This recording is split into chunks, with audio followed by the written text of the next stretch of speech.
What's going on, everybody? Welcome to the first ever live edition of the Ginger Chronicles. It's your boy, Big Country. What's up, Mark? How we doing, brother? Man, I'm doing wonderful. About you, man? Dude, I'm doing great. I'm finally glad we're here. We're live. We're on the HWWS Web TV network, who have been great partners in this. We're looking forward to having a great night. We're going to be discussing all things DC, where it comes to the new shows, the current shows, the Zack Snyder cut of Justice League coming out later on in March. And I'm going to change it up a little bit. And we're going to talk about Marvel, too. Who can deny the success of WandaVision? Up until then, they were all about the movies. Now they're entering the shows, and they got even more coming out. We also got some great guests coming on tonight as well. And let's go ahead and bring those guys on up. First up, we have Mr. Josh Bauer, and he is from Back Talk with Bauer. Josh, how we doing, brother? Good, man. Thank you so much for having me on. How are you guys doing? Doing great. Good. Welcome to the show. And we have Mr. Ryan coming on the show. He is from Nerd Culture. I have watched a couple episodes. Is also a great show. Mr. Ryan, how you doing, buddy? I'm doing well, good sir. Thank you very much for having me on. I'm more than happy to style and profile for the Man of Steel himself tonight. So I'm just happy to be here and talk my appreciation for that indie film known as Man of Steel and Henry Cavill. There we go. Are you looking forward to the movie coming out, the Zack Snyder cut version of the movie? I'll say this. Before this new trailer that dropped earlier this week, I wasn't too excited for it, but when that new trailer dropped and finally gave us an idea of what these characters are going to be facing, what kind of challenges they're going to be trying to overcome, and some of the other big bads that are going to be featured in this film, now I'm excited. So all the mystic, weird, somber trailers, the black and white trailer, but then we get a full color one, and I'm like, yes, this is what I want to see. He really likes those boring ass songs. March 18th. Dark Side, man. Dark Side's going to be in it. God, I can't wait. They're actually I saw the trailer earlier. I was disappointed in Jared Leto and Suicide Squad, but the little cut they showed gives me some kind of glimmer of hope. We'll see. We'll see what happens. Also, we have The Flash coming back here in March. He's going to be premiered back in 2014. It's going to be doing the 7th season coming out on the 2nd of March. As you can tell, definitely my favorite DC show. My favorite DC character growing up is always Batman, but my favorite DC show, definitely The Flash. I mean, they've done a great job.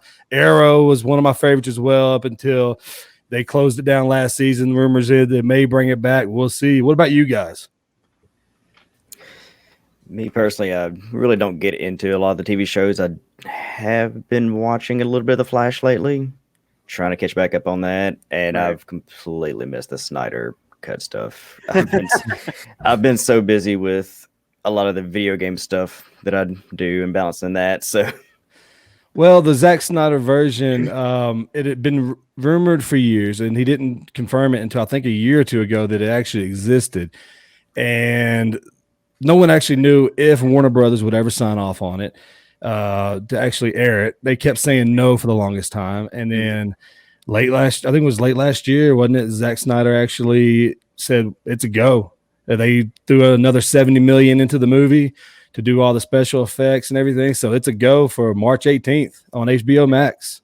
Yeah, it feels like it was around fall or so when they finally said, yeah, we're going to do it. And then they're like, we're only going to give them this much. And they're like, okay.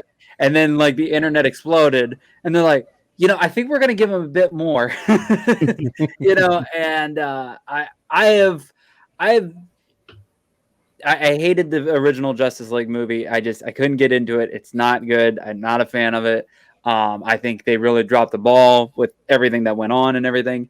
But I heard about the Snyder cut thing so much through all the airways, through the back doors and all that crap. And I'm like, okay, if it actually exists, let's make it happen. So now that they're making it happen, it's like, all right, I'm down. Let's give it a try. But you got a lot to live up to. It's supposed to be the most amazing movie of all time compared to some, supposedly to some people.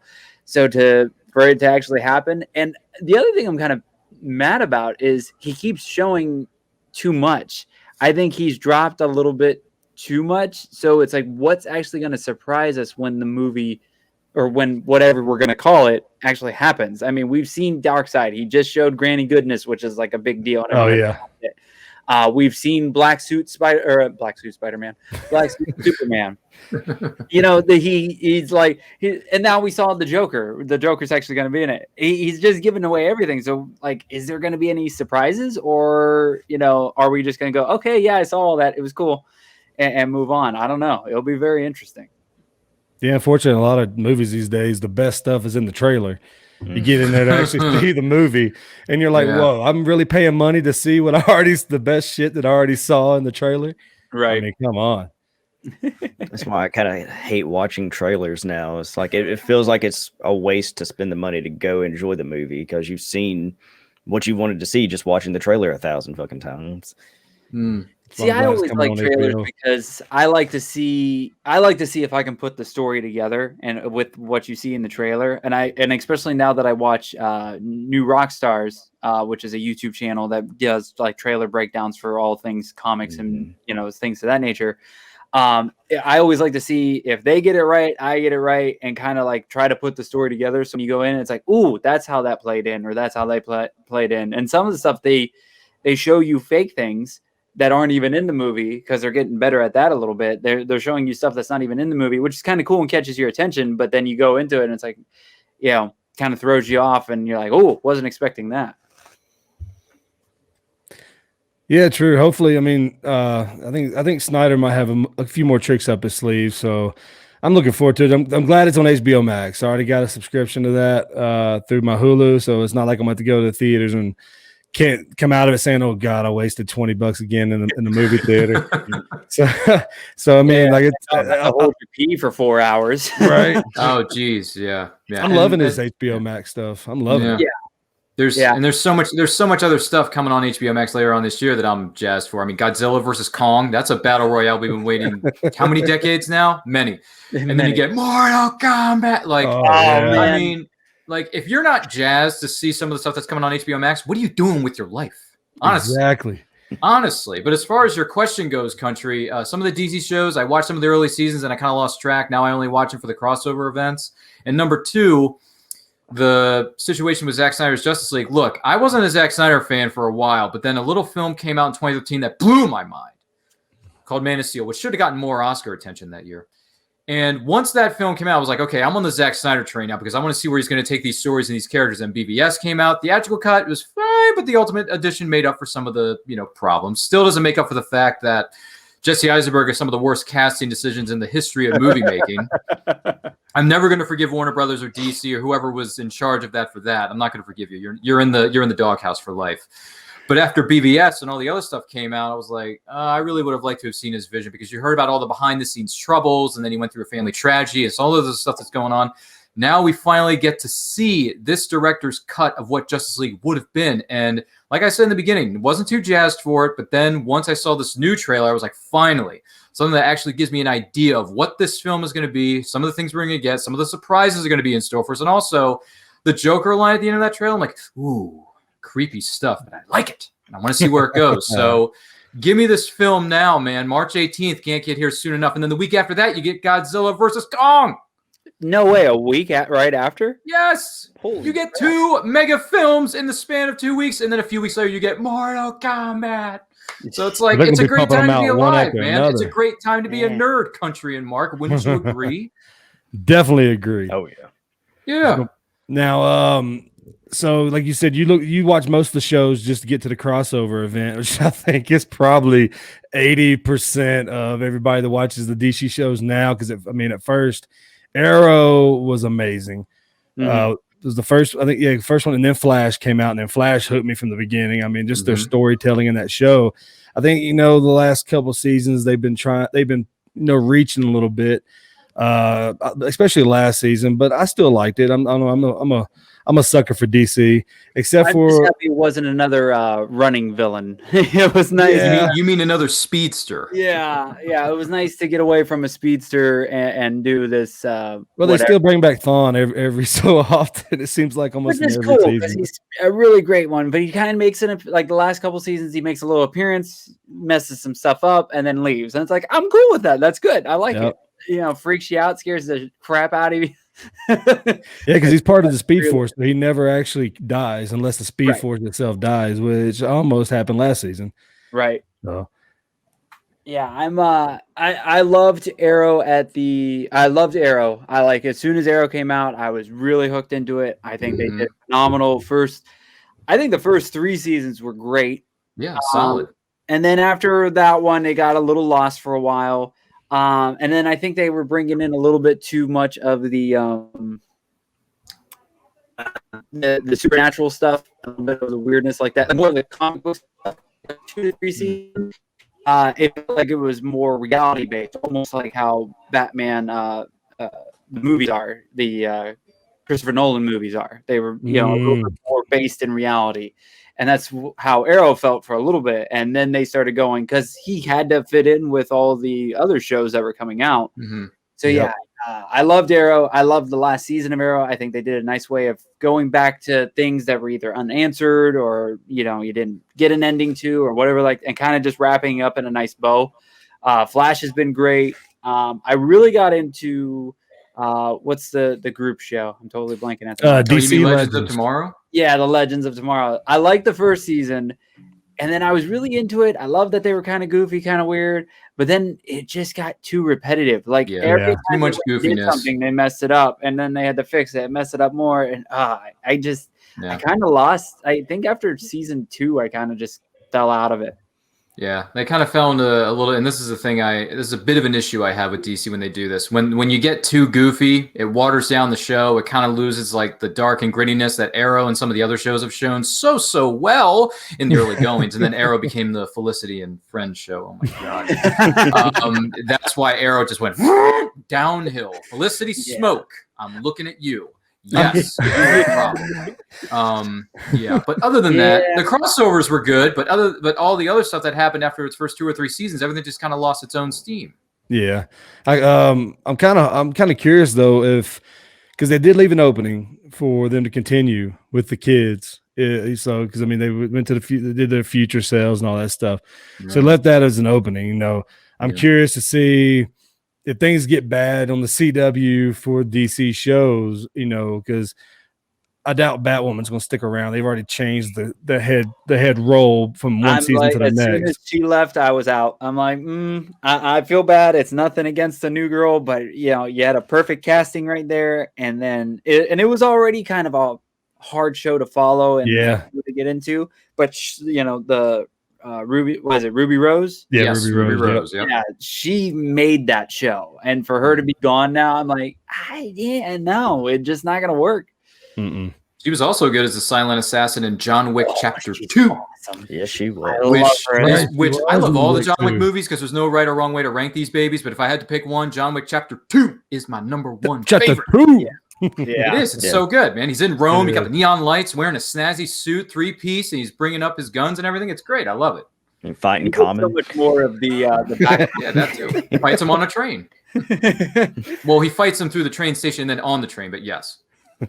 Sorry, don't mean to get sidetracked, country. Oh, no, you're John fine. Wick is cool. That's all I'm going to say. That's one thing I love about having these group conversations on here, man. It can go in any kind of direction, and you never know where the conversation is going to go. One thing I heard earlier about Ruby Rose, and it kind of makes sense, is that leading up to this, she's always been that supporting role. She's always been that supporting cast. This was her chance to be the main person, and I don't know what really happened, whether they lost faith in her, she quit, or I haven't really delved into it that well. But someone made a point earlier that she's not fit for the main role yet. But when you're changing your lead role from the first season to the second, that's red flags all around, and that looks like a cancellation. The good thing is on CW, they don't really cancel anything. If it was on one of the main networks like CBS, NBC, ABC, or Fox, it would have been hacked after the first season. So we'll see. What's up, Willow? What's up, Michael? That's my brother. What's up, Sage? How y'all doing? Appreciate the comments. Sage says that Legends is her favorite. It's a fun one to pop in and out of, and I love little things that they put in here and there. And they're always there. That's like the show that they can go crazy with. Like there's no holds bar. They can have any kind of fun they want to. Don't have to worry about anything. Like they even put a freaking, because Supernatural was ending last season, so they put a Supernatural nod, and they found the car in one of the episodes, and it was like, okay, yeah, and that's cool. It's just going week by week with it. It just drives me nuts because I'm like, you guys can't be that bad. Supernatural, that's one of my favorite shows, man. I have not seen the last season yet. I got so sidetracked with other stuff I was watching, the other stuff I was doing online. I have not sat down to watch it yet. But I remember when they canceled when they ended it before and then came back. So I mean, with Supernatural, it's never the final season until it's for sure the final season. Yeah, there was, as soon as it, like the last episode aired, they were already talking about how they could bring it back for a mini series or a movie or something like that. I'm like, the way they ended it, it was a nice ending, and I think it was perfect. I know some people don't agree. My wife and I were very happy with it, and kind of looked at it as like, yeah, that's probably the best ending you could do. Because I mean, her and I have been talking for a year about how you could end it, what it should do, and they basically ended it how we talked about. A little bit different than what I thought, but it was good. I really enjoyed it. Yeah, it's kind of a good thing that it ended too, though. I mean, like those are 15 years, bro. 15 fracking years, which is half my pathetic life. When you got God fighting his sister, I mean, where do they think of this stuff? There's so many places they could visit to hell versus heaven. You know, it's like, well, and there were times where like certain seasons weren't great, and then another season would come in, and you're like, "Oh, I'm back into it." And then you would get a little bit farther, and you go like, and then they would do something. Like most shows, it ebb and flows. It has its peaks and it has its valleys. I didn't tune in for the last several seasons of Supernatural because I pretty much checked out the door after like season 7 or whatever. I'm like, look, the creator himself, he said this in interviews. Eric Kripke had a 5-year plan for this show. And then once he left, and the CW said, "Well, this thing's making so much moolah and so much ratings, we're gonna keep it going until we can't do it anymore." I was like, "Dude, why? Don't mess with the creators' plans." I will say they're even smart, especially in this last season. It was almost like Arrow. They would revisit old stuff from previous seasons. Sure. And I can't remember if it was the last season or not, but last or second to last season, they actually the Leviathan show back up in one part. Yep. And they actually like talk shit about it because I think that's one of the episodes or the seasons that a lot of people don't like. And they're like just like kind of shit on them real quick, and then they walk away from it. So they kind of point out, it's like, yeah, that was a dumb season. We shouldn't have done that. See, I like how this conversation is going. We're not sticking strictly to DC. We're gonna jump around. It's still Warner Brothers, though. Hey, it's CW. It's still WB Properties because it's on the CW. And, CW, baby, CW.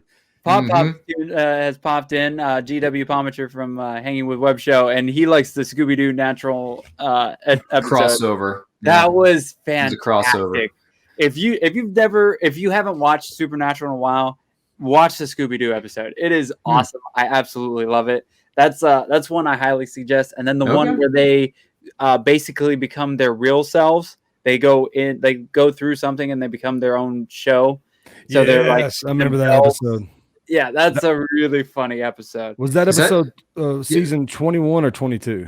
Oh, 15 seasons, by the way. Are you talking about the episode where they actually meet themselves like Jared and Jensen? Or they go through some kind of weird thing, vortex, and they become Jensen, and they become the Max themselves. So they're on the TV. Oh, okay, I think I remember seeing that episode. And Genevieve Padalecki shows up, and I'm like, oh, okay. Yeah, because I guess they weren't their real selves weren't getting along. I guess like how everybody was portraying it out in the tabloids or whatever, talking about how in real life they don't like each other, so they kind of made fun of it on the show. It was hilarious. Yeah, the very meta episode. Okay. Yep.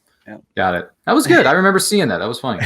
And Sage says season 6,000 or 6 million. 15 years and like 350, 400 episodes. You kind of get lost. Yeah. That's my favorite season. It was very well done. Just go through YouTube. Yeah. Just go through YouTube and look up recaps. There's people who actually do full recaps of every season. Like less. I gotta say, out of everybody that does recaps, Supernatural's recaps are phenomenal. Like the road so far. Yeah, they always have the perfect music. It is so perfectly set and toned. It's like, and I've always been a big fan of it because of WWE and wrestling. I always love to build up videos and how you got to this match for WrestleMania or whatever. Yeah. And Supernatural's the road this far has always been like that, and it kind of reminded me of that. And it's always so nice because they just pull out a character from 5 seasons ago, and you're like, so they show you it and go, oh, well, that character's going to pop in somehow, and I wouldn't have remembered that if it wasn't for that recap. So nice. Yeah, that's always nice. It's good stuff. Exactly. Mark, what are you up to over there, buddy? Listening to my nephews yell. I'm like, what's with the yelling kids, screaming kids in the background? Those are just the kids he has chained up. Are they watching season 6,452 of Supernatural? Is that what's going on? Yeah, pretty much. They're begging for the torture to end. Gee, Willikers. Well, Sage has a question for us. She says, if you had to pick a character from the DC CW world to pop up on a Scooby-Doo episode or vice versa, who would be best? Oh, man. Josh, we're going to go with you first.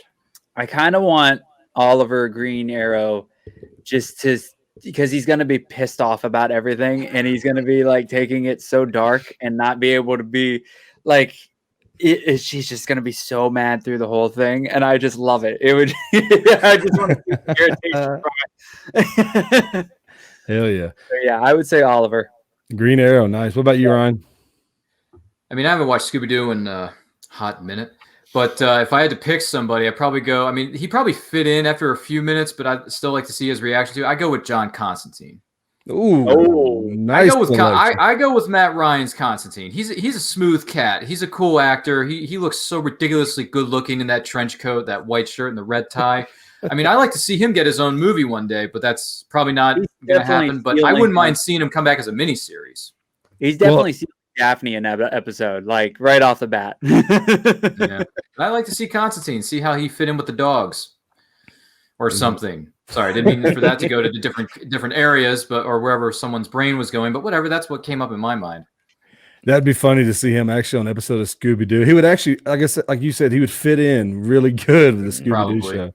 If you're trying to exercise every show. Everything is real and the monsters are real, and Scooby and Shaggy would just shit themselves. That's true. That's true. Mark, what about you, buddy? Considering that Constantine is one of the few series I've actually watched the majority of, I'm gonna have to go with that as well. Oh, really? I think Flash, Barry Allen would be fun too, because I see him like watching Scooby-Doo as a kid, so he would be like how Dean was, just like super into it, super excited to meet all the characters and everything. That'd be funny as hell. That's a good point. Scooby goes up against Bebo. Oh, I understood that reference. Boy, those were some of the weirdest episodes of Legends of Tomorrow for me, but whatever, to each their own. The giant Bebo. Yeah. My pick, I'm going to stay with the Flash show, but I'm going to go with Cisco. Oh, Vibe. Okay. Vibe. I think Cisco would be great on a Scooby-Doo show, or vice versa, have a live action Scooby. He somehow vibes them into the show. I think that would be pretty cool. I mean, and bring Shaggy along, because Shaggy always has special treats and stuff, and I think they would have one hell of a show. I think it would be hilarious. I'm surprised they haven't done a Legends crossover with Scooby-Doo. Like that's like tailor made for him. Yeah, that would be perfect. Maybe it's in the works. Who knows? That'd be pretty neat. CW executives, are you listening? We're giving you great ideas here. Time to pump those ratings up, guys. Come on. Yeah, those rookie numbers are terrible. You got to pump those numbers up. Yeah. I got a question, because it feels like a decade since we had all the CW DC comic shows. So I don't know who's all still around. So we've got the Flash will be coming back. We got Flash. We got DC. We got Legends. Supergirl, I think. Which one? Supergirl's coming back, isn't it? Supergirl's coming back. Arrow's done for the moment. Like I said, Superman and Lois is about to drop. That's coming out. Yes. Yeah, that looks really cool. I'm down for that one. Yeah. In a way, though, I'm curious, because I don't know why I was always a fan for some reason when I was a kid of the cheesy as hell Superman and Lois. It was on ABC or whatever. Me and Kane and Terry Hatcher, baby. Yeah. I was there for all 4 years, son. I was there, country. I was there. It was fun. So I don't see this being as bright as that show, if you get what I'm saying. I think it would be more darker a little bit. In CW, it automatically has to be like 10 degrees darker. Well, if you see from the trailers, like the tone of the show does look a bit darker than most CW shows, which is good because I like my DC shows dark and gritty. I don't want this, 9,000 volts of happiness and everyone's drinking wine and roses. No. My DC needs to be dark, needs to be gritty, needs to be hardcore. That's what I want. Michael says he thinks that Killer Frost would be a great villain for Scooby. I do like her. I like her character, and I like the actress since all the way back during Sky High days. Yeah. Yeah. Does anyone else remember that film from 2005? Yep. Oh, yeah. Yep. Yeah, man. That was one of her first gigs, too. What's up, Danielle? We love you.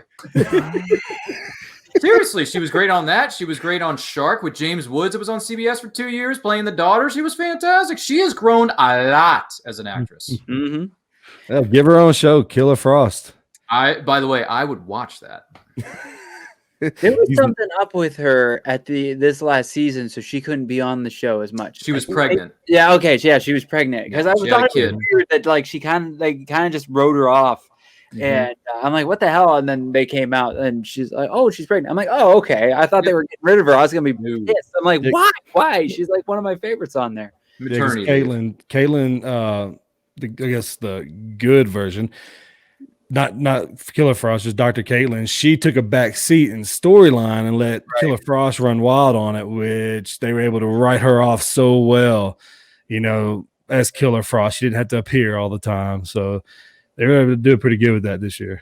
Well, and Sage brought up the possible Arrow's daughter show, which was going to be I think it was called Arrow and the Black Canaries, and unfortunately that idea got axed. It's not going to be moving to series, so that's not happening anymore. I am so mad because number one, you wasted a final to set up the show that never happened. Number one, and it honestly looked really cool. I really got into the new Green Arrow. I thought she was great. I loved the darkness in her and how it was playing out, and I thought it was cool with the future stuff and everything. So I was on board after the first episode, and then they were like, "Nah," I'm like, "You bastards." Let me see. HWS has chimed in. Supergirl final and Black Lightning finale. I guess they meant finale. Final seasons, yeah, final seasons. I have not. I've been meaning to watch some Black Lightning. There's a lot of them I haven't had a chance to watch yet. Now that it's hitting its final season, that's awesome for me. It means I can go through and binge watch the hell out of it. Because, the other ones keep me busy. Because what I would do is I would wait until everything was over, and then I would binge watch the entire season. So by the time I get through watching Flash, Legends, Arrow, Supergirl, getting all the crossover stuff out the way, minus Batwoman, minus Black Lightning, I'm burnt the hell out. So I just take a break, and next thing I know, new seasons are coming out again, and I just kept missing it. So now, hitting those finals, I can go back and just binge watch the entire thing. Yeah, that's what I did with the last few seasons of The 100 on the Speaking of the CW shows, The 100, dropped their last season. They just kept dropping them weekly. I'm like, nope, just going to tape them and then binge watch them all when the season is wrapped up and over with, so I can just go through it. And I did, and man, that was a crazy final season of The 100. Some things they went a little too heavy on. Some things worked, some things didn't. But hey, they did what they had to do, and at least they got to end it on their own terms, which is not something that a lot of shows can say. So good on them. Yeah. I still got to watch the last. I want to say too. The last thing I can remember is after all the nuclear stuff happened. I think Octavia was in charge. Mm-hmm. And, the people in the bunker. Yeah, the people in the bunker. I saw a little bit of that season. I don't remember what happened at the time, but now they're doing the final season. I can go back and actually introduce my fiance to it, and she'll love the show too, and just watch the entire thing straight through. Finally, someone who speaks English, someone who understands that The 100 is a great series that no one hardly ever talks about. Yeah, binge watch all the seasons because The 100 is fan-freaking Now, granted, it probably would have been better to binge watch it before the pandemic happened. But, the show is now all too real. But if you still want to binge watch it, please do, because The 100 is fan-freaking-tastic. And if Earth ever reopens and we can go to conventions again, I hope to meet the cast of that great show because I want to shake their hands and say, well done, good people. Hopefully make a good movie out of it. I wouldn't mind seeing that either, especially if you bring in Henry Ian Cusick, a.k.a. Desmond from Lost. So you know another life, brother. Such a great Love that guy. Love that guy. Now, we were talking about HBO Max earlier about how a lot of the movies are going there. Oh, yeah. I just got one question. Is this leading to the end of the theater? Like the way Netflix ended Blockbuster. They are. I would be. I think it's gonna. I think we're seeing it get killed faster. I think with all this going on and COVID going on, I think it's sped it up probably like a good 5 to 10 years. So I can agree with that. Yeah, I think they will come back. Hopefully, I don't even know how they're lasting this long, but Marvel and a lot of filmmakers, other than Warner Brothers and HBO Max people, they still view that the theater is the way to go. So as long as they're making stuff for the movie theaters, they're still going to be around. They may not be as many, or maybe we will get like all the like crappy cheapy ones will be go away, and then maybe it'll be more of the experience ones where they've got like the stuff that moves and spits at you, which by the way, I don't need a movie spitting at me. I don't need that. You mean the 4D theaters? Yeah, That's what they are. 4D. That's how COVID gets passed around, and I don't need that in my movie. Yeah, the only person who would really enjoy that is a Swedish chef. Oh, your puppet corn is 3D. No, that's not how 4D or 3D works. Oh, never mind. I'm sorry. I was just thinking of Mystic Manhattan. Folks, Ryan is on Nerd Culture every week. I promise you will not be disappointed at all. Yeah. That's what happens. Once I think of one thing, like a whole bunch of other pop culture references just pop into my head. Yeah, sometimes we just let them roll. We just sit back and we get a break. That'd be some hilarious shit after all the COVID stuff. Everybody talking about 6 feet apart, wear your mask. You go into a theater and they just start spitting on you. I don't know. The longest time here in Florida, like the radio station I was listening to would talk about it, and they're like, your seat shakes, they cool the temperatures down, there's stuff everywhere, and then like they throw mist. I'm like, no, I don't. I just want to go and I want to sit, and if you got a layback chair, hell yeah, I'm down for a layback chair, get nice and comfy, but I don't need it shaking. I don't need I don't need the next freaking movie, Batman to hock a loogie on me. I don't need that. Willow says no, theaters will still be around. We will most likely see more of them designed with drinks and food service. That'd be nice. That'd be fair, and that's fine. Let's just make drive-up theaters a standard. Let's just do that. Drive-in theaters. Bring them back. Yeah, let's just do that. Well, I'm fine with that because with the situation with COVID, I don't see theaters, actual theaters sticking around for too much longer because COVID is still going and it's going to take a while to get the vaccines and other resources, passed out to people who need them. But man, if theaters are still around, I say the only theaters that are going to be around are drive-ins. And if that's the case, then I'm fine with that. But then again, that's just my prediction. I'm not saying it's going to happen, but all we can do is sit back and see what happens next. Because this COVID thing, who knows when it's going to end? Well, and the problem with drive-in theaters is pretty much anywhere up north, you can't do it, 9 months out of the year? I mean, I know in Ohio, when I was a kid, they were only open for 3 to 4 months. It's true. In Florida, you could probably do them all the time, but there's not actually a ton down here that I know of. I don't even know where the nearest one is, and I think that's because of freaking hurricanes. Storm. Fair point. Just start Florida, they know a thing or two about hurricanes because they've seen a thing or two. So the only thing I can think of is maybe if the drive-in theaters where they project on the side of a movie theater, maybe that would pick up again more when we can get, because like they picked up a little bit, but maybe even more when we get a little restrictions taken down and stuff. People might want to do that more. Instead of actually sitting in the movie theater. So you just use the side of a building and then you can go in or be on the side, I guess. I don't know. Tough thing to call. Yeah. I definitely see them becoming more, bringing back the drive-in theaters, which I think they should do anyway. I mean, I grew up in a small town that had one, and every season, granted, it wasn't open all year round because it was in Tennessee, and it gets a little cold. Not as cold as here in Colorado, but it gets cold there. And I just remember when season came around for the drive-in to open up, we would pile in everybody's vehicles, preferably the trucks, head on out there and just have one massive ass party while we're watching a movie. It was amazing. Sounds like fun. I don't know who's popping up as HWWS Web TV. It might be Willow, but I'm not sure. It's always fun with that one. She pulling double duty. You could be. So it says they said VHS would kill theaters, DVDs would kill them, and then.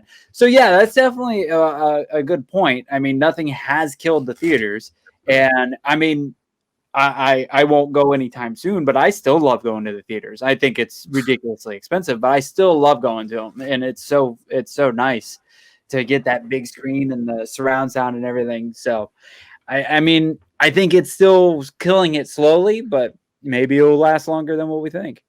Yeah, I think with the reason why I kind of think that theaters are on their way out is, well, Netflix started it with their own movies. Amazon's doing the same. HBO Max, clearly. I mean, thank you, HBO Max. I don't have to spend $20 to find out the Snyder Cut's going to be a shit or if it's going to be awesome. No regrets whatsoever. And then they got, like you said, Mortal Kombat's coming out. Yes, Mortal Kombat in April, baby, it's coming. I hope they did well on Mortal Kombat. I love Mortal Kombat. And it's been a good while since we've had a good martial arts movie. I was thinking about that the other day. I can't think of like the last one, like a good big time martial arts movie. So to get Mortal Kombat now, and then hopefully later this year we'll get Shang-Chi. I think is supposed to come out this year for the MCU. Yeah. Yeah, but I'm dying for some good martial art movies. Yeah, they just dropped the posters for Mortal Kombat, like character posters, either today or yesterday, and I looked at it. I saw one or two of them. Like, okay, this is cool, but where's the trailer? like, give me the freaking trailer so I can hear that iconic song from 1995, brought to you by our good friends at Techno Syndrome. No hashtag, not a sponsor.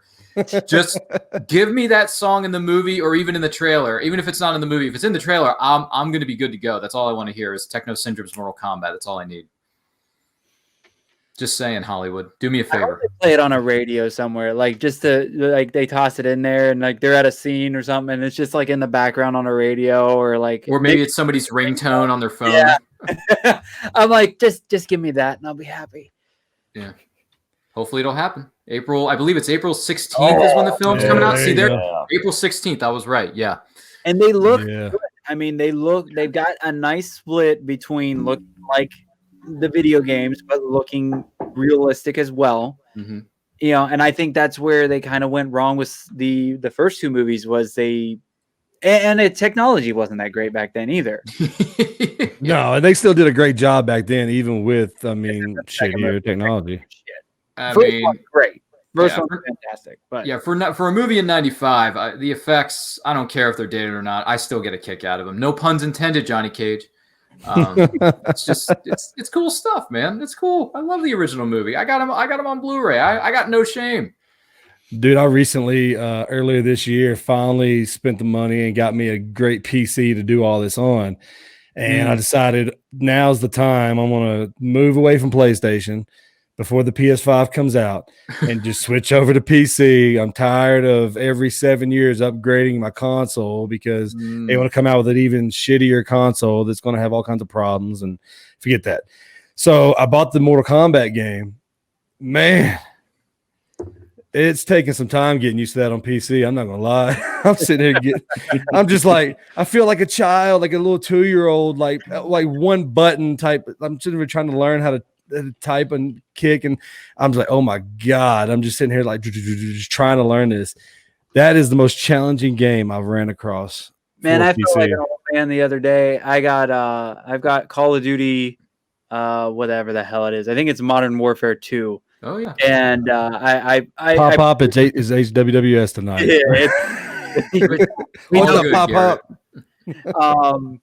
But I went and played the Warzone version. Mm-hmm.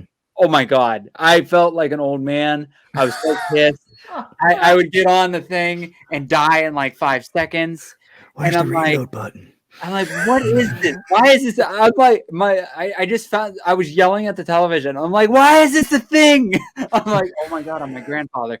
And I cut the game off and walked away.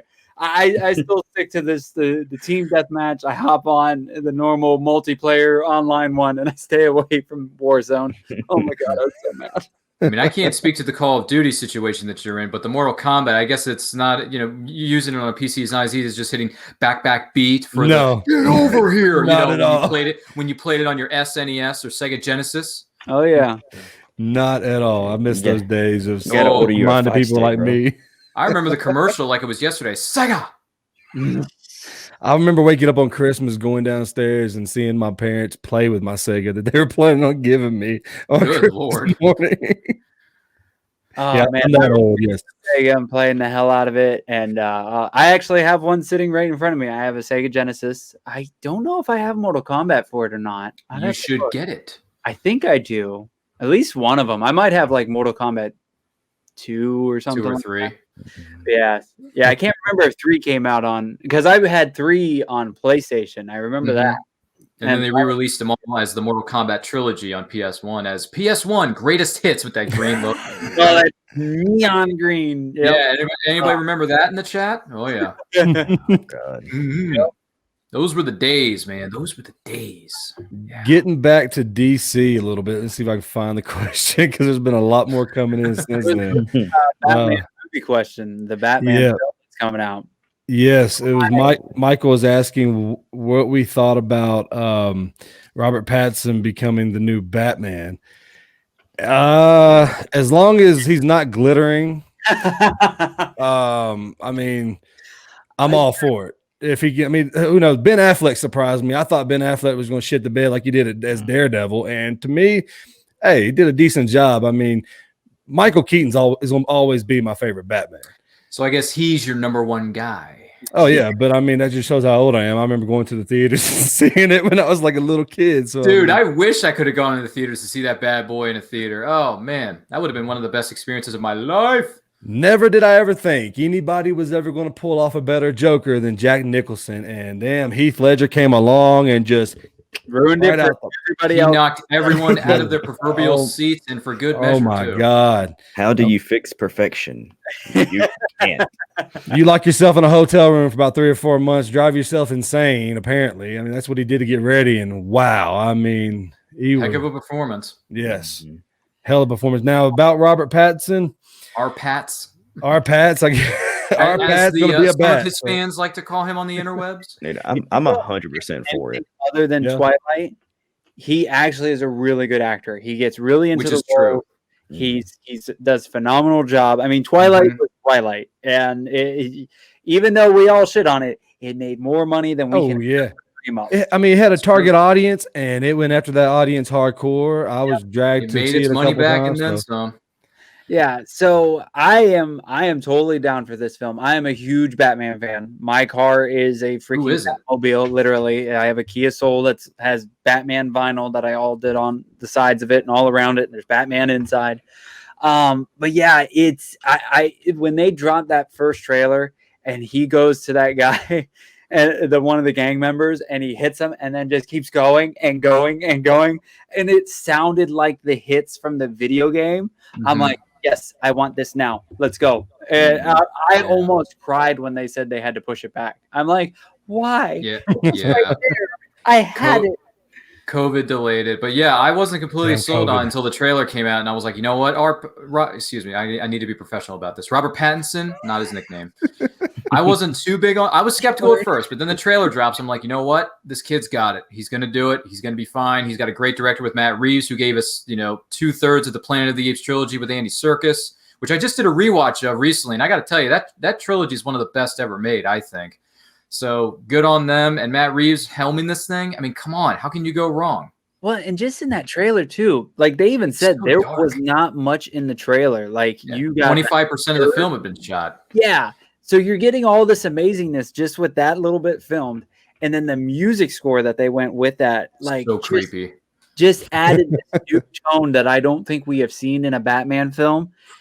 And to top it all off, he actually has makeup on around his eyes when he takes the cowl off.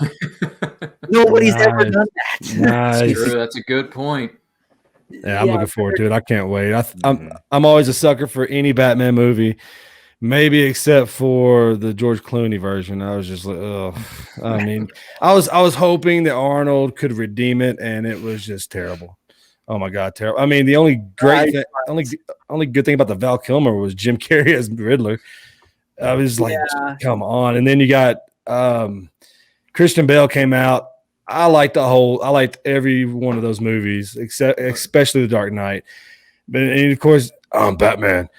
I mean, I think he could have pulled back a tiny bit on that. You know, he had to get a Batman on, you know, but still that trilogy for me was awesome. But like I said, Michael Keaton, the best. I mean, the best Batman. Batman and Batman Returns was awesome in my opinion. All two awesome movies. I'll go back and watch any day. Oh yeah. Yeah. With Christian Bale's, I hated the third film. I think they really messed up with that. I was not a fan of it. I left the theater going, what the hell did I just watch? Even the realism of him actually being so broken down that he had to invent technology to actually keep him upright. And that was good, but then he goes to he gets his back broken. That's what happens in the comics though. But he goes to a cave and then he's in a week. He's climbing out of it, within a week. Walking around like nothing happened, and then he just pops right back into the thing. Like if you see all I watch breakdowns and all that stuff, and you just get like I wasn't happy with before seeing it, and then you watch all the breakdowns and all the like plot holes and goofiness, and I just didn't like Bane. I couldn't get into him, and I think, and there was I don't think anything could have lived up to it unless Heath Ledger was still around, because you had such an awesome movie, such an awesome villain story, all the shit that went down in Dark Knight. I mean, you were just so high up. I even said they're not going to be able to top this, and they didn't. Yeah, it was The Dark Knight almost. I think it should have won. I was so pissed that it didn't win. They gave it to Slumdog instead. Mm-hmm.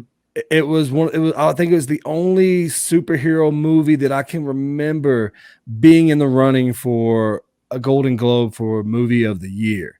Yeah, they always only put dramas. Slumdog won, even though I don't think it should have won. Dark Knight clearly kicked its ass in the theater.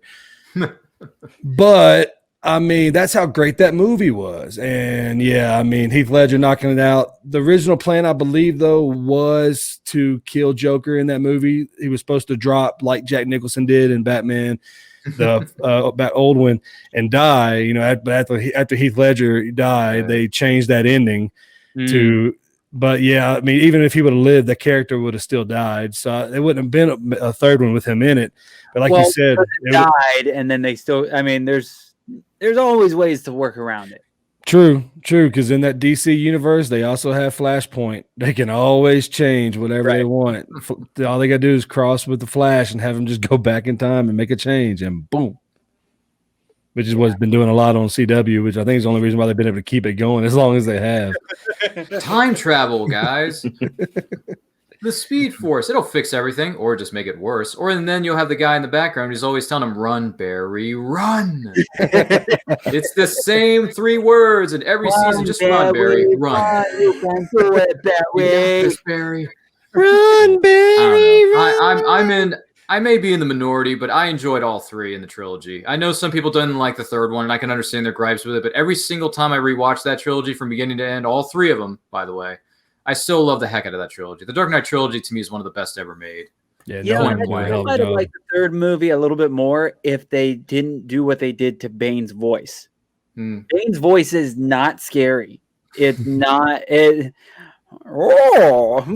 I mean, when they were fighting each other in the sewers, and he breaks his back, which is a big tribute to the comics. And thank you, DC and Warner Brothers, for doing that, because I was wondering, are they going to break his back? And then you see, and you're like, like the whole theater just quiet. You could hear a pin drop during that scene. It was so good. Ripped off his cowl and everything. I mean, oh man, he tore that guy to shreds in that scene. I'm like, I've never seen Batman beaten up that badly, at least in live action. In animated, you may have seen it here or there. I can't speak to all of it, but in Dark Knight Rises, they did it. I'm like, dang, that's dark, but I like it.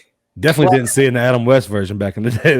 No, Adam West to me is a parody. That is not Batman. Pow! Not Batman. It is a parody. That is the Batman. Ultimate what if show. Maybe. I don't know. It's just a parody to me. Sorry. To me, that's not my Batman particularly, and to me, that's not Batman canon. But whatever. Hey, I know it has its fair share of fans. I'm not going to argue that. But for Batman 66, hashtag not my Batman. but that's just me. Oh man, I'm actually interested to see, going back to the Snyder Cut a little bit. There's a lot of people thinking that this Justice League Snyder Cut is going to be you're gonna somehow is going to tie into the Flash movie that's coming out.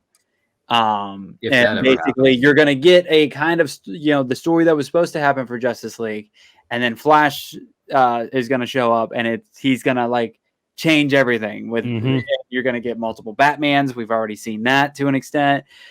So it's I'm really interested to see where we end at the end of Justice League, and then this Flash movie coming out that's supposed to have everybody and all amazing. What I've heard is Snyder's. Only thing I've heard is Snyder's version is way better. Warner Brothers and all them kicked him off of it. Brought in Joss Whedon, who, in my opinion, should have just stuck with Buffy and left it there.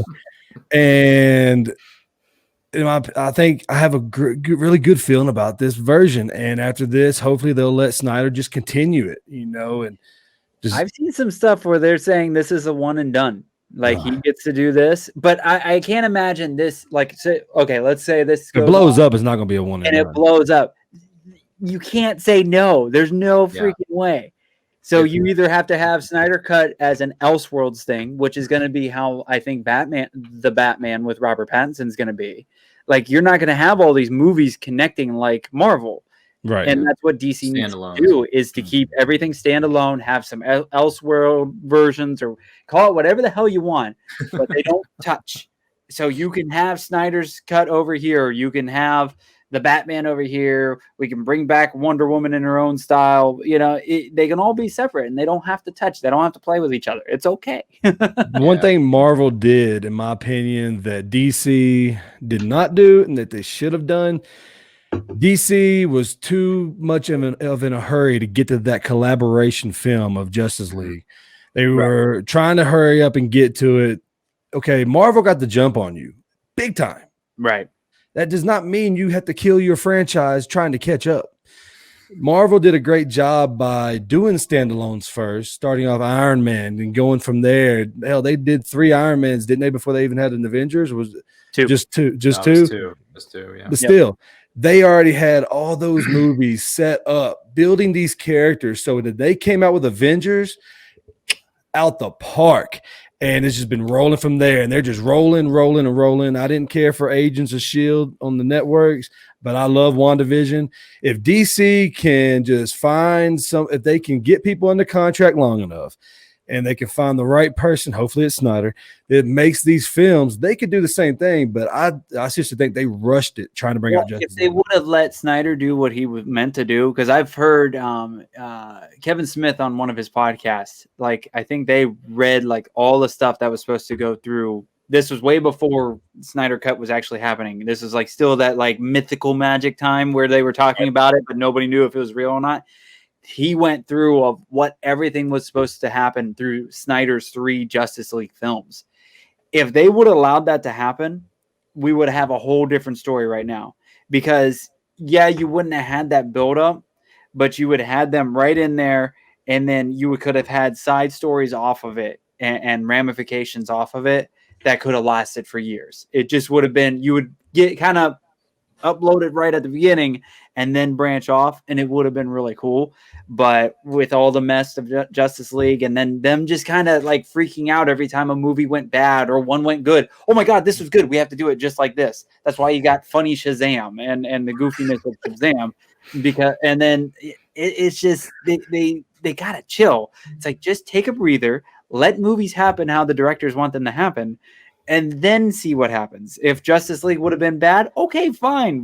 That Justice League was crap, but now look what you're doing. You tried to fix it, and you made it even fucking worse. And now you have to give them $1 million kajillion to put it on a goddamn streaming network. Yeah, they only spent extra $70 million. Just a little. Right. That's chump change. I think it was $130 million, though. This one was 70. They threw an extra 70 million into it to add a lot of stuff. The original, they spent over 350 million. Jeez. Yeah. and it bombed. And that's an insane amount of money. That's an and a good chunk of that, money. at least like 50 million, was to get that really amazingly mustache off of Superman. Yeah, unfortunately, unfortunately. God, that looks so horrible. That gives me nightmares. Like you spend that much money. I just saw a clip of it the other day, and that's nightmare fuel. Oh God, it's terrible. Spend that much money and you can't do a better job than that of hiding his mustache. Well, and like there's the technology now with the swapping of the faces and all this stuff that is on these things. Yep, we can do that with our phones.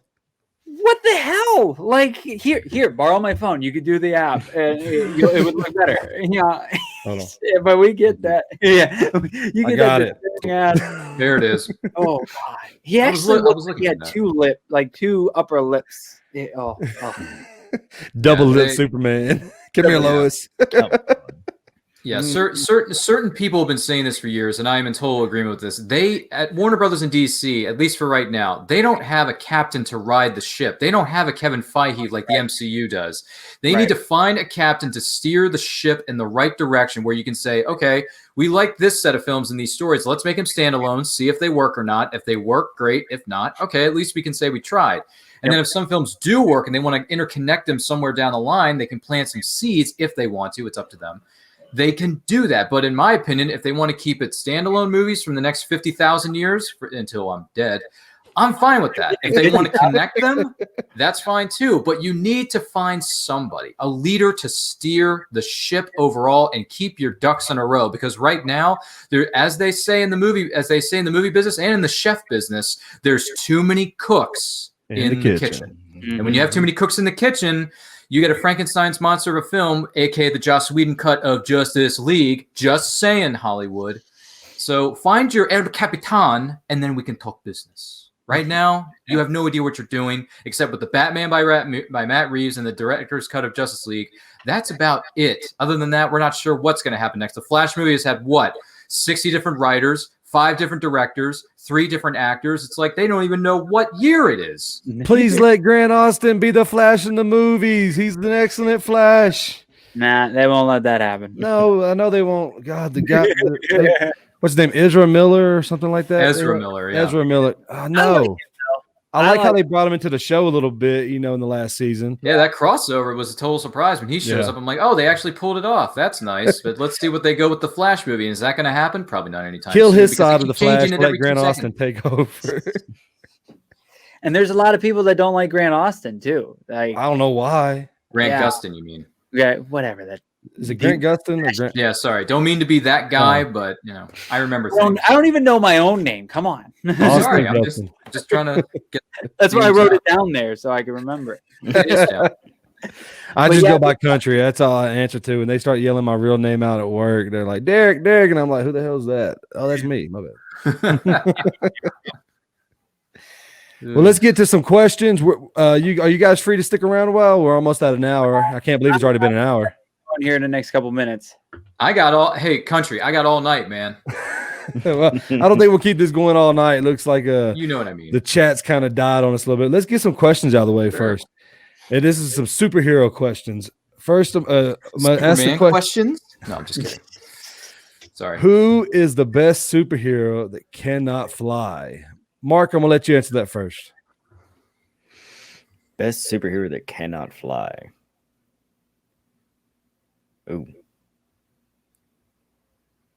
Probably I'd say Arrow. Arrow? Well, does he count as a superhero or just a hero? I think he counts as a superhero. He's always in with everybody else. Like they don't really go superhero heroes, I think he counts. What about you, Josh? Batman. Yeah, I think that'd be the majority pick on a lot of it. He needs to fly. He's like, I'll pay Superman to fly for me. I got the Batwing. It's all the good. The bat boat, the bat helicopter. We got it. Bat plane. Bat dirigible. Ryan, what about you? Sorry. This is one of the first things that came to my mind. Someone stole my answer. I was going to say Green Arrow, but if I had to come up with something else, I don't think this person flies or not. Does Killer Frost fly? No. Okay, well then I'm going with Killer Frost. What's up, Caitlin? He's got a hard on for we know Danielle. We know she's watching at home. But yeah, I go with Killer Frost. She's gonna be DMing you here soon. Yeah. She's like, bring it on. Yeah. If she just wants to drop in and say hi to me, that's fine. Well, since Batman's been taken, Arrow's been taken. You said Killer Frost has been taken. I'm gonna go with the Flash. There you go. I mean, he could probably use a Speed Force some way to make it simulate him flying, but he doesn't fly. He's just really, really fast. So I'm gonna go with the Flash on that one. I like it. Which superhero has the best vehicle? Mark? I mean, Batman. Yeah, you really. I mean, come on. Why would you say Batman? Like we need to know. Like there's any obvious answer. Like anybody else that you don't that would come to your mind? The '89 Batmobile is the best thing ever made. I mean, Josh knows this. The '89 Batmobile is the best thing ever. When that scene happens in the movie, every time I just smile. And when he looks at Vicky Vale, he's like, "Get in the car." Which and one? And then the Danny Elfman theme kicks in. Boom! It's like, yeah, it's the best Batmobile ever who made. else has a vehicle? So we got Wonder Woman has the invisible jet, which I always you can't never see because it's invisible. The invisible jet doesn't really count because it's invisible. So, who else has a vehicle? Willow picks Batman. Well, who wouldn't, Willow? No. It's Batman. Now, the better question would be: look at this. Boom. Yeah. Picks Batman. Yeah. Which Batman has the best vehicle? Because then that's a better question. Michael Keaton. I can't wait to see the Batman Batmobile in action. Robert Pattinson's Batmobile. Yeah. I like the tumbler. So sick. Oh, you like the tumbler? I love the tumbler, man. You can run through Really? anything with the tumbler. I love the freaking tumbler. It is jumping off rooftops. Does it come in black? Oh, here, hold on. Oh, Josh has a visual aid to show the rest of the viewers at home. But yes, the '89 Batmobile, if that showed up in my driveway tomorrow, I would drive it. I think everybody would. Wouldn't you? Oh, of course. There we look at go. this. Look at this. Can I see that up close? Can you show that to the camera? Look at that. Yeah, this is the Lego Batmobile. It was fucking insane to build. It is. What do we do? What do we do in this industry? Golf clap. Golf clap. Yeah, that's my baby. That was my Christmas gift from my mother-in-law last year. So, great gift. That's one awesome mother-in-law right there. Shout out to Josh's mother-in-law. Hell yeah. And then sitting in a box over there still, because I haven't built it yet, is the '89 Batwing. So that'll be coming soon. That box, I think it has less pieces than this, but the box is still like this big by like that deep. So yeah, but I wish they would come out with more, and I don't know if they would or not, but I mean they came out with Batwing, so I'm hoping they do like every movie Batmobile, because I would buy every single one. Like even the George Clooney one? Oh yeah. That's the only good thing about the movie is and that one was still like colorful and neon and everything. It was colorful. Nostalgia to it too. Like sadly, I remember seeing Batman Forever and Batman and Robin in the theaters more than, because I was 89, so I wasn't technically born yet when it came out. Or I was 2. Yeah, you and I were the same age, remember? But I don't really remember. I don't think I saw that one until it was out in VHS or whatever. Yeah, baby, VHS. Yeah, the other two I remember a lot more in theaters. But yeah, I mean, every Batman's had really cool vehicles, and I want a Lego of every one. So let's make it happen. Mother-in-law, you hear that? Hearing this, Lego executives? Josh's mother-in-law, you hear that? Every Christmas from now on, another Batmobile. That's why I have the Batwing, because that was this year's. She's like, "What it was this year?" And I ask, and she makes it happen. Nice. That's awesome. That's great, man. So this next question, I think the previous question should have been which Batmobile is your favorite? Because I mean, I can't think of any other vehicle, that anybody really uses.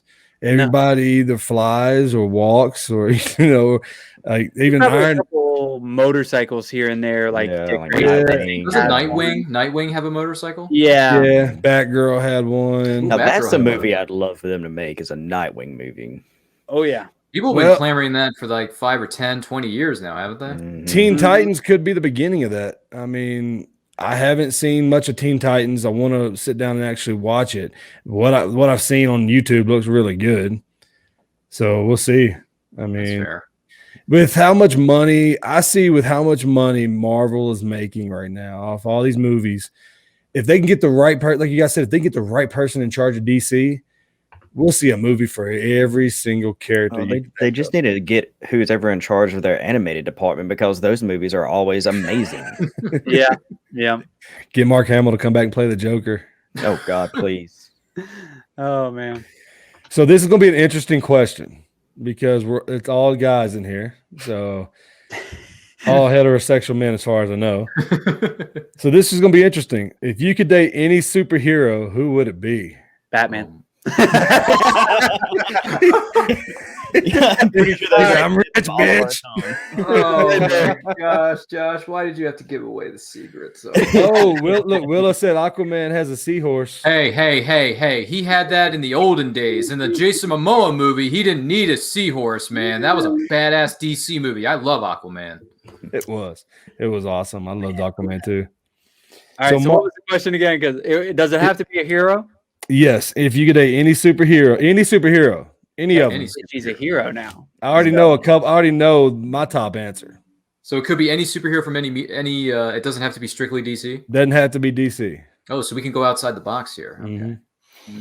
I already got mine. Mine is technically a hero now, so it counts. Wanda? Yeah. No, I'm going with Harley Quinn. Yes. Oh my goodness. I love Harley. She is my absolute favorite. She's actually I feel like her better as a villain. Right there. You just like her as a villain because you like bad girls. Yee. Yes, sir. God, that noise. So Josh is going with Harley Quinn. Yep. I'm gonna go ahead and say Wonder Woman. That's a good choice. Good choice. I mean, especially the Gal Gadot version. I know. Let's not mince words here. Gal Gadot is very pretty. I will put it to you that way. She is very pretty and she is wonderful looking. See what I did there? Yeah. But go ahead. I feel the butt coming on. So other than hers, no, I wasn't gonna say anything aside from that. No. Gal Gadot would be a wonderful Wonder Woman to date. Who wouldn't? Who's yours?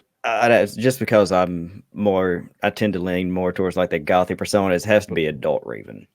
Has to be adult Raven. Oh yeah. And I want to stress that adult Raven. She's a fun one to. I always love doing paintings and covers of her because she's got the dark look, she's got the hood and the cape. And some people have done some really cool ones and just done some very cool styles with her. And she'd probably be my second pick for dating. Willow picks Beast from X-Men. Which version though, Willow? We talking Kelsey Grammer live action or the animated series from 1992? Either one. You got a lot of blue fuzz in your bed. Or the young one from First Class. Or Nicholas Hoult from First Class in the reboot trilogy, which he did a good job in. Yeah. I can't wait for that. I can't wait for Marvel to start making more X-Men movies. It's going to be the crossovers. Oh my God, the crossovers going to be awesome. Those will be when we're 60, probably. Yeah, those X-Men movies. They need to pace themselves for a while because I don't want to see any X-Men for a while. Okay, let's let the original series simmer for a couple of years before you dive into the X-Men universe. Well, and I don't see Kevin Feige having the old stuff a part of now stuff. Like I just don't he's probably looking at going, that was a damn mess over there. No, they're gonna reboot it for sure. They're gonna reboot it with all new actors. And I'm fine with that. If you're gonna start with MCU, start fresh. It's best to start over. It would be cool if you got a little bit of multiverse stuff though, because it would be cool to get the only one I want is Michael Fassbender to come on. Yeah. I love his Magneto. That was my favorite stuff from all those movies is his Magneto. Willow coming through with the comments tonight. I'm a crazy cat lady. I can deal with the fur. Yes. Oh, goodness. Be sure to buy a Dyson and a Roomba.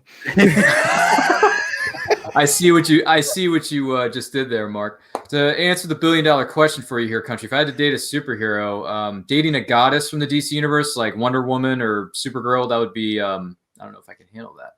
So if I couldn't date Supergirl, because I think Supergirl is a fantastic character, maybe not the TV version that's going on right now, Melissa Benoist, I'm sorry, but you're not my Supergirl. I would go with Laura Vandervoort from Smallville. That's my Supergirl for now and forever. I loved her in the V reboot. Oh, dude. Man, I wish they would have kept that going. God, I was so pissed they got rid of that after 2 seasons. Lord. CW, there's another show to pick up. V, come on. Don't let the networks ruin another franchise. That's true. Yeah, Laura Vandervoort, you're fantastic. I met her twice. She's a wonderful person to meet at conventions. If conventions ever open again, go ahead and meet her because she's fantabulous. But to answer your question, I'd probably go, since I don't want to be hurt by the goddesses of DC, probably go with Black Canary or the Huntress. There you go. Yeah. Hell yeah. Those are probably some of the super female superheroes I'd date. Yeah. They can still. Then you don't have to worry about being goddesses like Wonder Woman and Supergirl. That's a little too much to deal with. One wrong move and yeah, they can snap my neck, you know. Yeah, that's what we were going with, neck.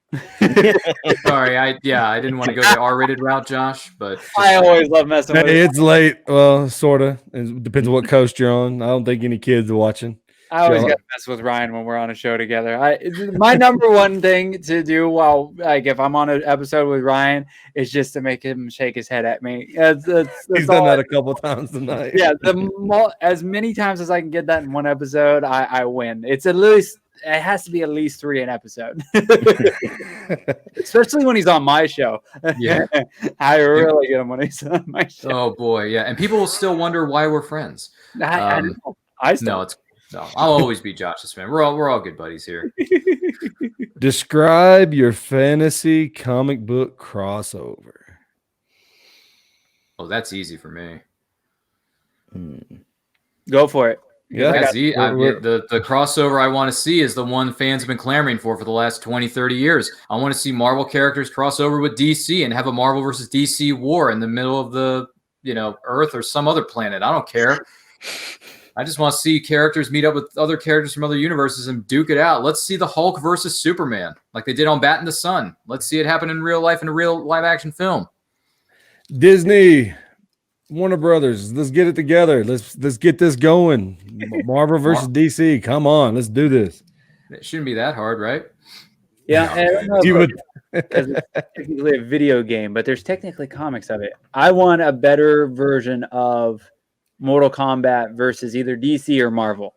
There you go. Yeah. Okay. The game was cool. I love the game, but they had to behave with it, and you really couldn't get Mortal Kombat style because DC didn't want their people either killing or be killed. So to get like a dark version of Mortal Kombat versus one or the other would be really cool. Have you played the new version with Rambo and the RoboCop and Terminator in it? I haven't played it with. No, I haven't. Sounds like fun. We got Rambo there. Oh, come and get over here. I think it's actually Stallone too that's voicing Rambo in the game. I don't know if Arnold did Terminator or not, but you can definitely tell that Rambo's still on all day. I played that character. It was I got my ass whipped pretty handily too. Yeah, it was not pretty. If they did the Mortal Kombat versus Marvel or DC crossover, the sequel could be Marvel versus Capcom in real life. Oh God, there we go. Yes, Street Fighter. Let's go, baby. I'm gonna go a little deeper than just Marvel versus DC. Mine would be the battle of the rich guy hero. And I'm talking about Tony Stark and Iron Man against Bruce Wayne and Batman. Who is the better rich guy that bought their way into the superhero category? No powers. They created their own and went their own way. That's what I'd like to see, an Iron Man versus Batman type of movie. I just, every time somebody mentions that, I imagine there was a meme out, and it's Batman and Iron Man like throwing money at each other, and Spider-Man's like on the bottom, just like taking all of it on the floor. My favorite meme is where whatever's going on in the world, Robin says it, and Batman slapping the piss right out of him. Oh God. That's my favorite meme. No matter what's going on, Robbie gets ready to say it and whack! Shut up. I want to see Batman throw his Batarang at Iron Man, but it takes like 100 tries, like in the animated film. Like, nah, first try. Oh, Willow has an interesting one. Let's see. Willow might as well come on the show. I mean, you can have her on next time if you want. Yeah. Who knows? Willow, you're invited to the next week's Ginger Chronicles. Boom. There it goes. Let's see an actual Disney characters as Star Wars characters cartoon series. Oh, I see where she's going with that. It's a little like one-sided of Disney characters, but Phineas and Ferb did an all Star Wars thing. And I've actually followed the voice, and I think maybe one of the creators of Phineas and Ferb. He does the voice of the Doofenshmirtz. And he was telling the story of, I remember that name, but I can't remember other people's names. Jeez. But he was telling the story of how they got to be able to do that. It's really cool, like behind the scenes story. So if you're on TikTok, go and follow. I can't remember his name but you'll be able to find him. He pops up, and he has some really cool stories. But yeah, I always like the one. There's a meme going around now. Pick a movie, you keep one character, and the rest are played by Muppets. I want John Wick. The John Wick Muppet. That needs to be a thing. Yeah. There's going to be a lot of cotton thrown everywhere for that one. And I want all the guns. I want and it doesn't have to be blood. It would just be shooting up guns. I think you kind of get that with whatever that adult Robot Chicken, baby, bring it back. Robot Chicken, come on. No, there was that movie. There was an actual movie, and the Happy Time Murders. There you go, Happy Time Murders with Melissa McCarthy, who can't act her way out of a paper bag. Yeah. I just imagine. You will not be sliding in your DMs, sir. I mean, look, she was all right in one or two things I saw her in, but after that, I'm like, she is not that good of an actress. What is going on here? The way you're describing that John Wick as a Muppet just reminds me of the episode where Angel turns into a Muppet. You're a bloody puppet. He just Muppet just sails across the room and attacks Spike. And I love that his face changes still in the vampire thing. Yeah. Oh, awesome. I don't know if this will be as good as Josh's pick with John Wick and the rest are played by Muppets, but I want to see Muppets play in this movie. Star Trek First Contact, but you keep Picard. Keep Patrick Stewart, and then everyone around him are nothing but Muppets. He could pull it off. He would still make it a good movie. Oh, God. Oh, definitely. I just rewatched that movie today, Star Trek First Contact. I love that movie. That dude could work with cardboard cutouts and still be awesome. That's probably true. Oh, no. Starship Troopers. I still need to see that movie. Only the trainer is the human. Everyone else is. Oh, the drill sergeant?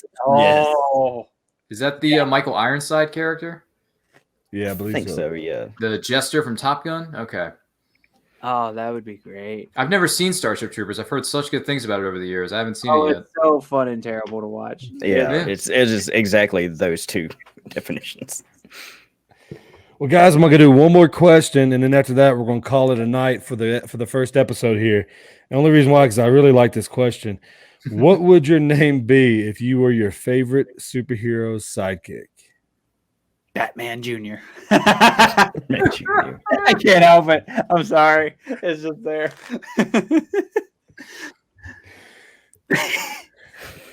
Nickname BJ, huh? Batman Jr. Wow. Boy, that just took a turn. I don't know. Now you're gonna be tougher than Robin, or you're gonna be No, you're Robin's bitch if you're Batman Jr. Especially if it's Damian Robin. Yeah, I'm about to say Damian to Dick. He'll just stab you. Yeah. Not a huge Damian Wayne fan, but he has his moments. Homicidal. He has his moments in the animated movies, but I'm not the biggest Damian Wayne fan. I always liked him because he's just a prick. Yeah, he's a bratty kid, man. He literally is a mini Batman. Yeah, with how his attitude is. Yeah, it's true. I'll give you that. Sidekick name. I don't know if I can do anything better than Batman Jr. because I mean, come Can I pick a villain? I'm just gonna go. They've already did it in the comics, so this is already copyrighted. But I'm just gonna say it anyway. I'm gonna go instead of Superboy. I'm gonna call myself Super Kid. Super Kid. Yeah, because I love Superman. Superman's my all-time favorite. All right, Kid Flash. Or that, yeah, dude. Super Bro. There you go. Kid, okay, yeah, thanks. Kid, See, Josh is better at coming up with ideas than I am, so Super Bro. There you go. Mark, what about you? I'd pick a villain, go like sidekick to Dr. Freeze, so I can be a little chill. Ooh, I like that. You're gonna see a new rapper come up soon with that name. I'm just telling you, Little Chill. Copyright that shit. I'm The album called Freeze Warning. Oh yeah. The Joker and be like a twisted version and be like some kind of the artist, but like the art is killing. So yeah, that's as good as I got for a fully original name. I'm just gonna roll with my name, Country the Ginger Destroyer. Mark is like, what? You destroying gingers or? Yeah, you got a point. Huh? I missed the question. Yes. I will be destroying gingers. There must only be one. Only one. He's the most like lame villain. He just goes to the store and just destroys cans of. Just going to Ireland and just wiping them out. Just setting cans of Canada Dry on fire. Well, that's one. Yeah, that's one way of looking at it. By the way, Mark, if you're working for Mr. Freeze and he's watching his wedding video, don't walk in on him when he's watching his wedding video because he's going to take his ray gun, freeze you, and give you the old classic, I hate when people talk during the movie. So, it's a true story, ladies and gentlemen. It happened to Batman and Robin. Sadly. It did. Based on true events. Oh, man. Well, guys, I appreciate y'all coming on. Ryan and Josh, thank you very much. Go ahead, before we let you go ahead and plug where everybody can find you, all your social media and everything, starting with you, Ryan. All right. Thank you very much for having me on, good sir. You can find me and everything that we're doing at Neuroculture, Facebook, Twitter, and Instagram at It's Neuroculture. New videos drop on our YouTube channel each and every week, so make sure you like, comment, subscribe. Do all that stuff. And don't forget, all new episodes of And I Quote, the interview series where I bring in a special guest each and every week, drops live on Saturdays, 12 p.m. EST on Facebook and YouTube. This weekend, we're going to be interviewing comic book writer Connor Bartel, who created the Swords and Solace trilogy, among many other projects. We're going to be talking with him, finding out what he has planned for later on down the line, and then some. So tune in. It's going to be awesome-tacular. All right. And Josh, where can everybody find you? All right, so the easiest way to find me is type in J Bauer Art. That is where you can find the artist, the graphic designer, and the podcast, Back Talk with Bauer. Everything J Bauer Art, jbauerart.com. If you like the paintings behind me, if you're looking for some graphic design work, or you want to hear a really messed up show where I interview some creative people, or I get a bunch of people to discuss a weird topic, that is Back Talk with Bauer. So everything on jbauerart.com. And this Tuesday, my show goes live at 7 p.m. Eastern, and we are talking growing up 90s, and we're focusing on the goofy shit we watched. So Country will be joining us. I will be there, yes. I got a cool group of folks to chat about this, and we're going to talk about like Dick Tracy and Tales from the Crypt and like pretty much everything that probably totally messed us up for when we're adults. Yeah, because we were talking about Dick Tracy before we came on the air earlier. So, yeah, we're going to definitely bring that up on your show and tune in to Back Talk with Bauer because that conversation we had earlier was very interesting. And I know it's going to be crazy. I can't wait. Oh, yeah. Well, guys, I appreciate you two joining us today for the Ginger Chronicles, our inaugural first ever live edition. And I think it was phenomenal. And I appreciate you guys so much. Thank you very much. Of course. Thanks for having us, man. This was a lot of fun. Hope to come back again soon. Definitely. You're always invited right here on the Ginger Chronicles, guys. All right, Mark.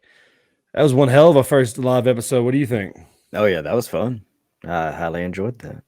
So where can let everybody out there who's probably might be their first time ever tuning in to watch us, let them know where they can find you on your Twitch channel. You can find me at twitch.tv/Deathagus. And that links to my Discord, which is called Deathcord, because I'm clever. And then to my Instagram and Twitter, which I don't remember the names of because I barely use them. There we go. And I put a little scrolling ticker right there at the bottom for you guys so that you can find us both. You can find me, Country Diesel, at Country Diesel on Facebook, Instagram, and Twitch. all three of my handles. You can find the Ginger Chronicles wherever you're watching us right now. You can also find us on YouTube. You can find us on Facebook. Make sure you check out the HWWS Web TV network as well. For you can catch Ryan and Josh. We got a lot of other great content and producers on there as well that provide great content. And check out Country Entertainment. Me and my buddy Henny, we got our own show called Country and the Henny Show. We're going to be recording tomorrow and put another show out for you guys and everybody to check out. Feel free to check that out. I want to thank everybody for tuning in tonight to our first ever live edition of the Ginger Chronicles. You can catch us right here every Wednesday night for another live episode of the Ginger Chronicles. Next week, we hope to have some more awesome guests on for you. And I want to thank everybody for commenting, leaving their comments, especially you, Willow. Thank you very much. And we will see everybody later on the Ginger Chronicles.